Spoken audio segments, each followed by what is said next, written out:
माता पिता जब मर जाते हैं तो औलाद अपना हक कैसे अदा करे। कहानी। यूसुफ नाम का एक साधारण किसान था। वह मेहनती, ईमानदार और बहुत ही नेक इंसान था। उसकी बीवी फातिमा भी नम्र और धार्मिक औरत थी।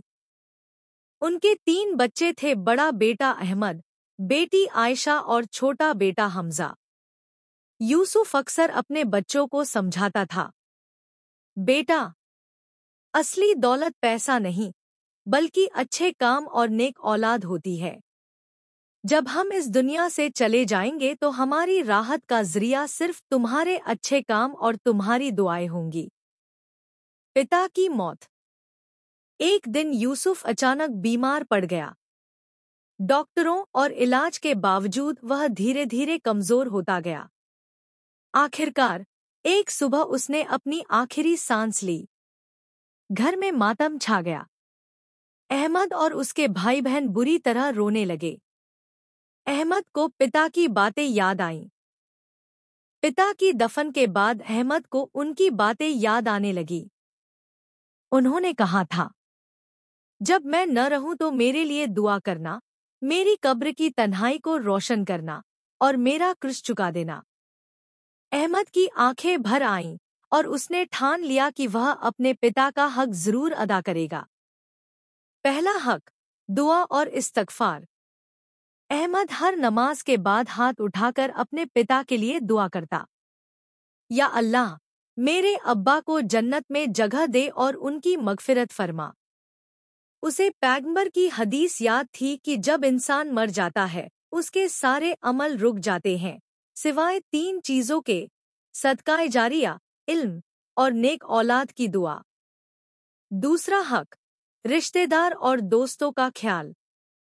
यूसुफ के कुछ पुराने दोस्त और रिश्तेदार थे। अहमद उनसे मिलने जाता, उनकी मदद करता और उन्हें वही इज्जत देता जो उसके अब्बा दिया करते थे। गांव के एक बुजुर्ग ने कहा, बेटा, तूने सच में अपने पिता का हक अदा किया है। तू वही मोहब्बत दिखा रहा है जो तेरे अब्बा दिखाते थे। तीसरा हक, कर्ज की अदायगी।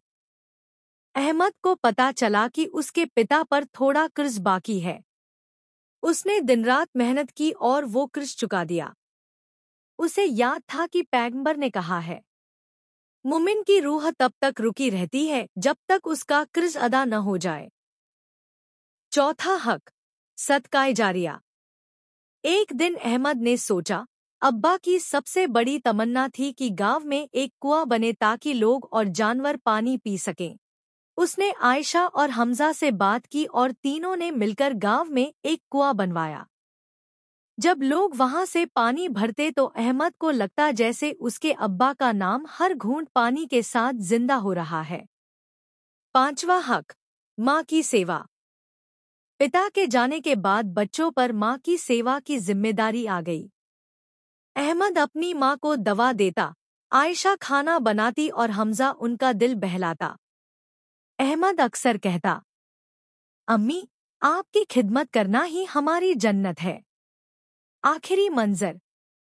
कई साल बाद एक रात अहमद ने सपना देखा। उसके अब्बा सफेद कपड़ों में जन्नत के बागों में बैठे मुस्कुरा रहे थे। उन्होंने कहा, बेटा, तूने मेरा हक अदा कर दिया। तेरी दुआ और अच्छे कामों की वजह से अल्लाह ने मुझे माफ कर दिया।